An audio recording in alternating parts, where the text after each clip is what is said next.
त्रिदलं त्रिगुणाकारं त्रिनेत्रं च त्रियायुधं त्रिजन्म पापसंहारम् एकबिल्वं शिवार्पणम् त्रिशाखैः बिल्वपत्रैश्च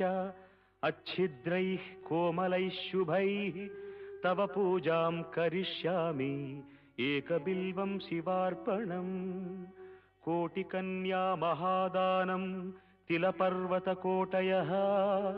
काञ्चनं शीलदानेन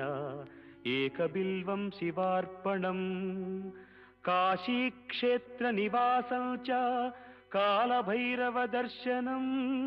प्रयागे माधवं दृष्ट्वा